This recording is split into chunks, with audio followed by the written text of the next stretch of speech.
that song. I love that song. I'm in love with that song.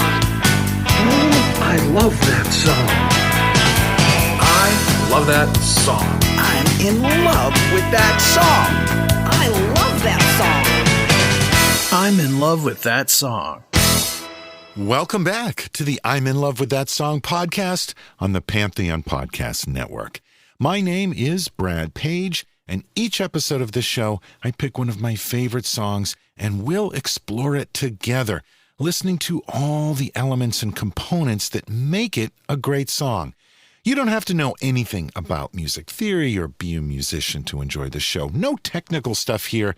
We're just listening to the performances, arrangements, and production that go into creating a great song.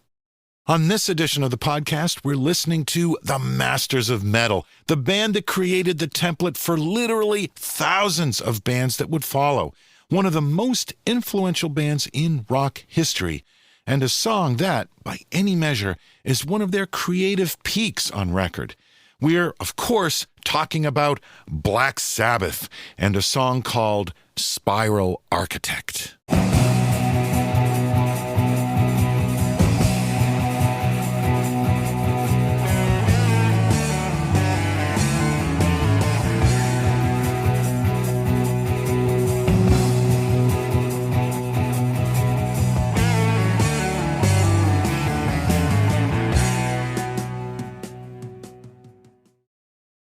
Guitarist Tony Iommi, bassist Geezer Butler, drummer Bill Ward, and singer John Michael Ozzy Osbourne came together in Birmingham, England in 1968, first as the Polka Tuck Blues Band that also included another guitarist and a saxophone player, but they soon slimmed down to a four-piece and changed their name to Earth. But after discovering there was another band named Earth, they changed their name to Black Sabbath, as the story goes, inspired by the Boris Karloff movie of the same name. They released their first album in February 1970, on Friday the 13th, of course, though it didn't come out in the U.S. until June 1st. It's considered by many to be the first heavy metal album, though no one really called it that at the time. But this was something new, something different, something distinct from psychedelia or blues rock. There had been heavy bands before, but Black Sabbath were tapping into something new. Finger in black, which points at me.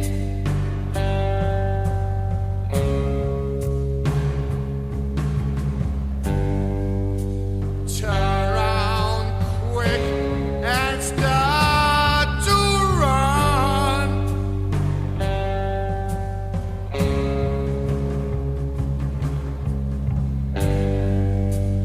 Find out I'm the chosen one. Oh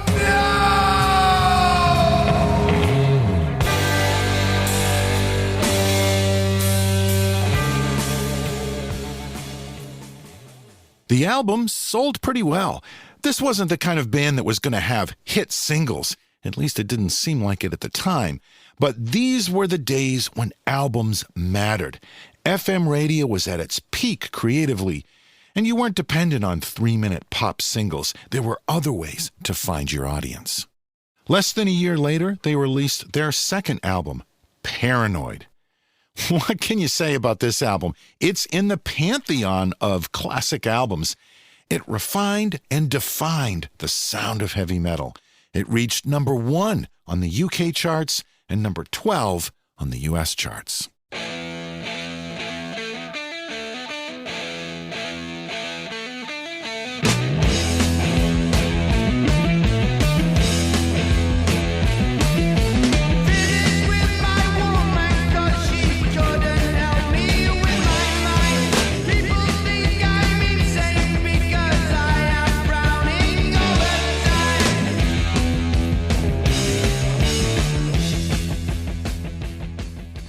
They followed that with Masters of Reality, their third album, released in July 1971. Think about that. 3 albums of all new material released within a year and a half of each other. All 3 of them classic albums. Incredible! And this is not unique to Black Sabbath. This was the pace of the music industry at this time. Artists were under pressure to deliver 1, 2, sometimes 3 albums in a year. And it's unbelievable to see how many artists delivered. They were able to produce album after album of great material in such a short amount of time. So, of course, Black Sabbath were at it again, releasing their 4th album, Volume 4, in September 1972. They had gone to Los Angeles to record this one, renting a mansion in Bel Air where the party never stopped. In fact, it followed them right into the record plant recording studio. The drugs were beginning to affect the work, but they were able to pull it together for another solid album.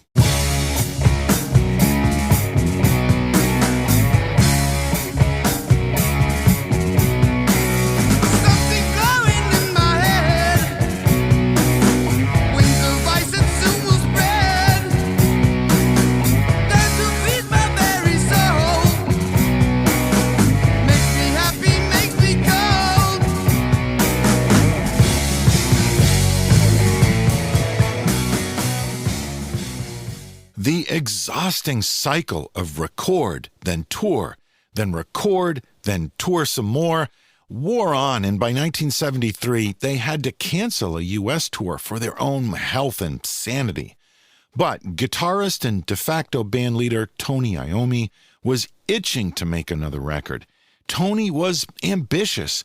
He was watching Led Zeppelin, Deep Purple, Yes, the Rolling Stones, and The Who put out one monstrous album after another, and he wanted a piece of that action too. He was concerned that Black Sabbath was stagnating, and he was putting a lot of pressure on himself. So they headed back to L.A., back to the same studio and that same mansion, figuring it worked for them last time. Except this time, it didn't. Maybe it was the pressure, maybe it was the drugs, maybe it was the surroundings or the distractions, probably a combination of all of that. But Tony developed some kind of writer's block. The ideas just weren't coming. They spent days, weeks, working on new material, but nothing came of it. Eventually, Tony gave up and the band returned to England with nothing to show for it. Back in England, they set up shop in an 18th century Gothic castle that had been outfitted with a recording studio. Of course, the place was rumored to be haunted. Sounds like a perfect place for Black Sabbath. So they got back to work, but for days it wasn't any more productive than their sessions in L.A. until Tony came up with the riff that would become the title song of the next record, Sabbath Bloody Sabbath. That was the key that unlocked his writer's block, and then they were back in business.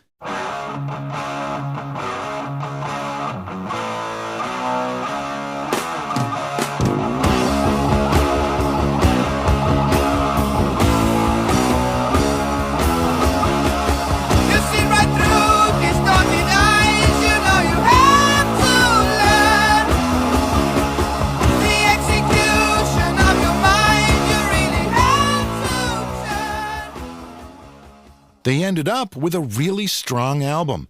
The record opens with the title cut, an instant Black Sabbath classic, and the album ends with Spiral Architect, one of their most ambitious tracks.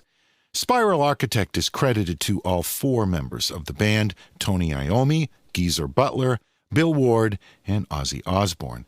As usual with most Sabbath songs, Geezer wrote the lyrics.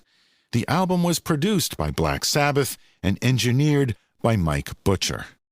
The song begins with Tony Iommi's acoustic guitar. He's playing a series of arpeggiated patterns that use a lot of open strings on his guitar, which allows certain notes to ring out clear for long stretches.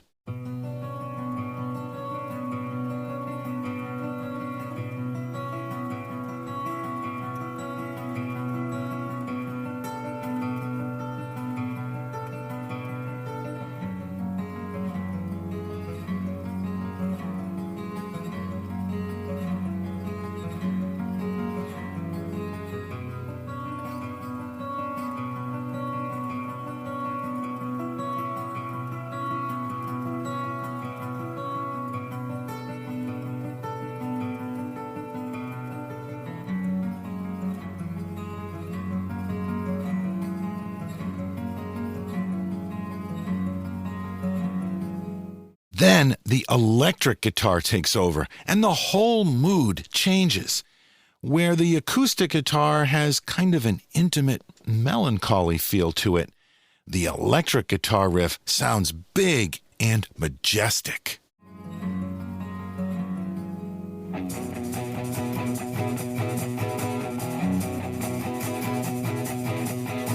Sounds to me like there's an electric guitar on the right and an acoustic a little lower in the mix on the left. Then, when the band comes in, there's another electric guitar added on the left. I'm not sure if the acoustic guitar is still in there or not. See what you think.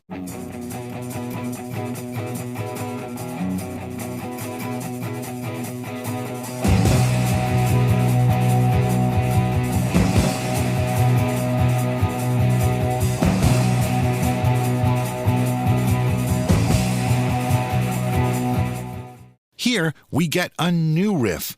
This one has almost a jazzy prog rock element to it.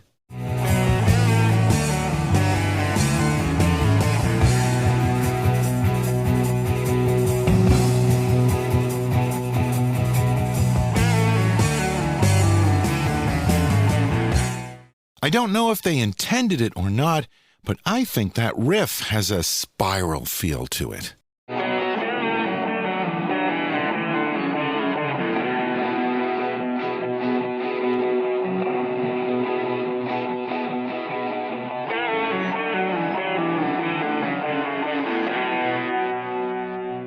And then there's a simple but pretty effective drum fill by Bill Ward that leads us into the first verse.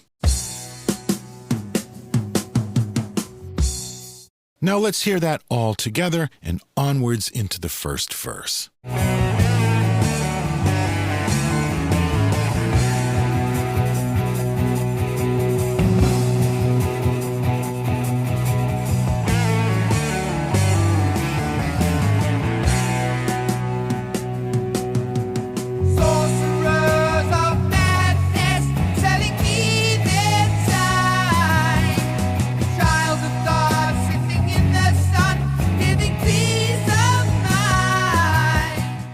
Interesting chord progression behind the verse.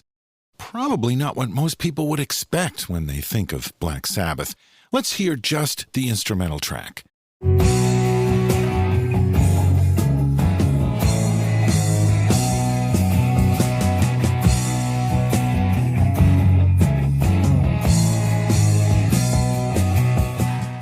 And this is a great vocal from Ozzy. He's in really good form here. One thing you will always hear on Ozzy vocals is double tracking. From what I've read, he will record one line at a time and then sing that line again, trying to match it as closely as he can. And he'll do that one line at a time through the whole song. Of course, you can never do it 100% the same, but that is what makes double tracking special, as opposed to using a short echo or chorus effect or digitally copying the part. Those small little differences are what can make double tracking sound magical. Sorcerers of madness, selling me their time. Child of God, sitting in the sun, giving peace of mind. Fictional seduction on a black snow sky. Sadness kills the Superman, even fathers cry. Next, we land at the first chorus. Musically, this part is great too. There's a string section here that really adds some drama. And I like the way Geezer Butler's bass primarily hangs around one note while the rest of the music swirls around him. Let's hear just the instrumental tracks first.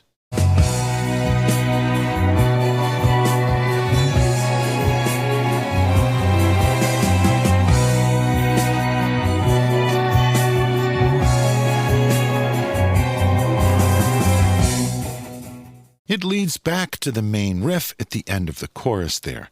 Let's hear it with Ozzy's vocals added back in. Of all the things I value most of all,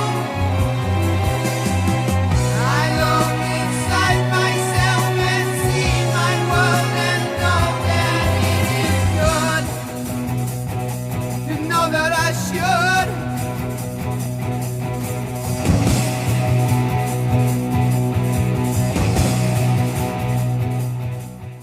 Bill Ward is augmenting his drums there with timpani, those big kettle drums.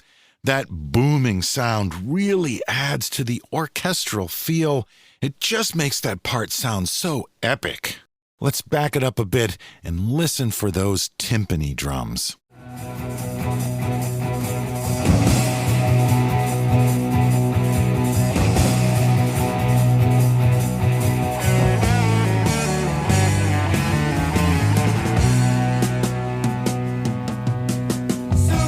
Let's listen to Bill Ward's drum fill there.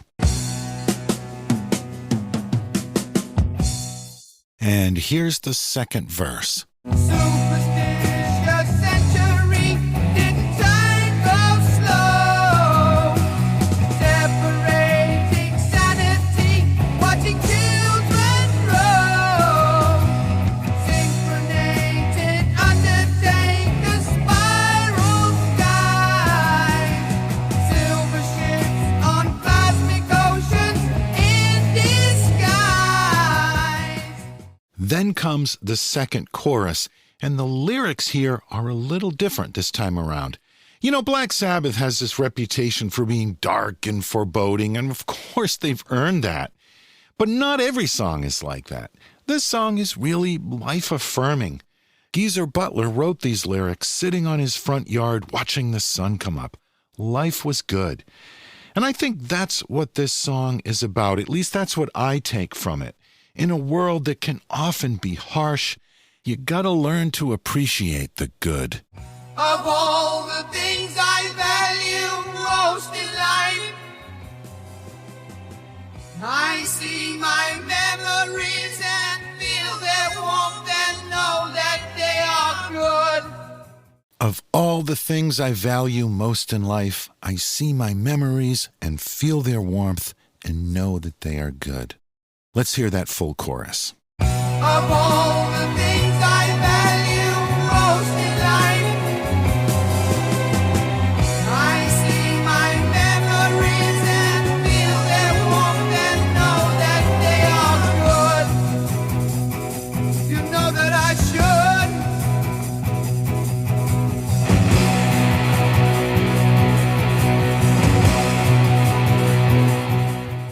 That leads us into an extended instrumental section, but there's no wailing guitar solo in this song. Instead, you're taken further on this epic journey, largely by the strings.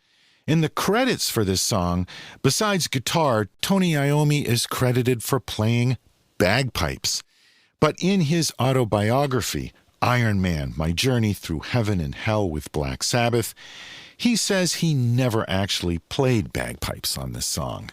He wanted to. In fact, he bought a set of bagpipes, brought them into the studio, and started blowing into them, but nothing came out. He spent hours on it and eventually decided that these bagpipes must be defective, so he sent them back to the store. They checked them out and said, "There's nothing wrong with these." So he took them back into the studio and attached a vacuum cleaner to them, figuring that that would blow some air into them.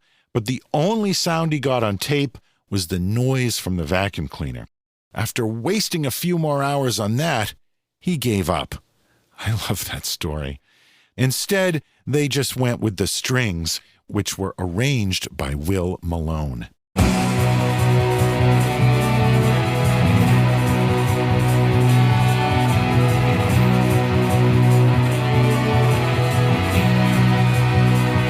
Let's bring those strings up in the mix.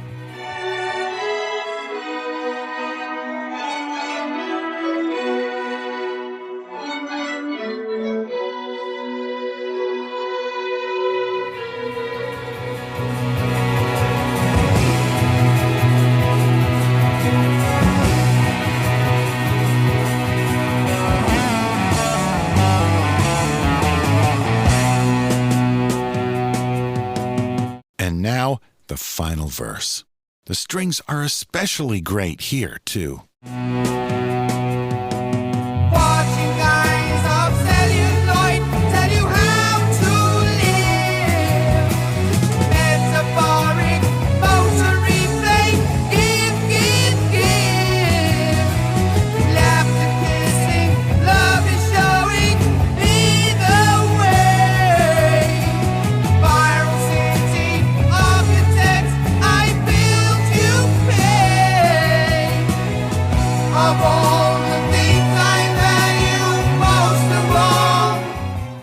Once again, let's hear the vocals on this final chorus.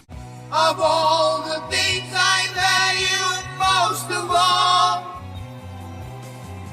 I look upon my earth and feel the warmth and know that it is good.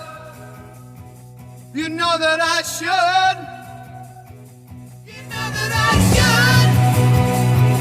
You know that I should.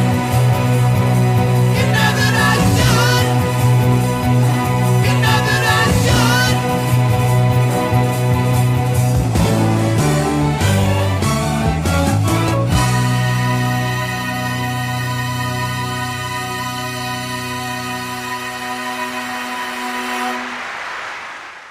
Now, this ending is very intriguing. It builds to this huge climax.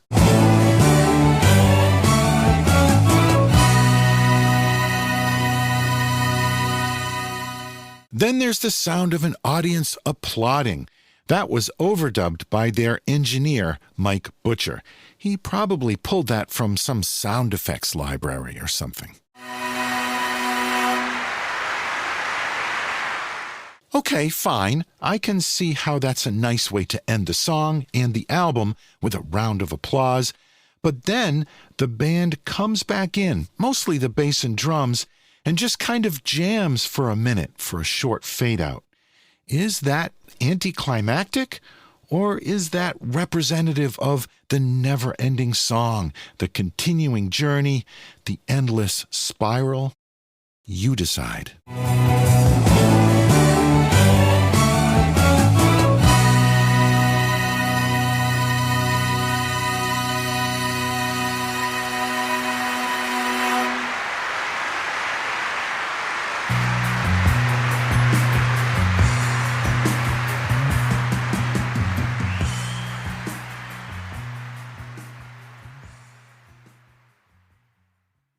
Black Sabbath, Spiral Architect.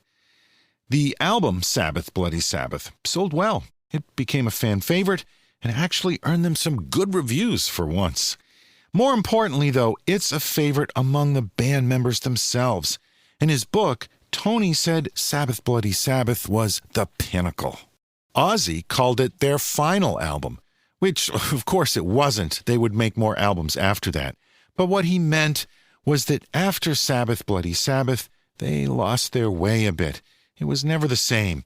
There would be good songs after that, but this was the beginning of the end.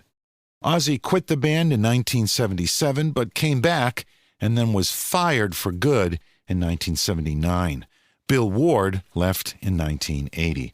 Of course, there would be reunions down the road, and pretty miraculously, all 4 original members are still alive today at the time of this recording. That's saying something. Thanks for joining me once again on the I'm in Love with That Song podcast. We're not going anywhere. We'll be back in about 2 weeks with another new episode. In the meantime, you can find all of our previous shows on our website, lovethatsongpodcast.com, or find us on your favorite podcast app.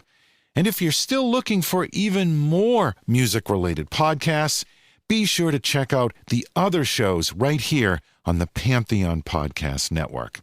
If you want to support the show, the absolute best thing you can do is to tell a friend about it. Share the show with your music-loving friends, because that helps to spread the word. I can't wait to get back here and do the next episode, so I will see you soon. Thanks for listening to this edition on Spiral Architect by Black Sabbath. Of all the things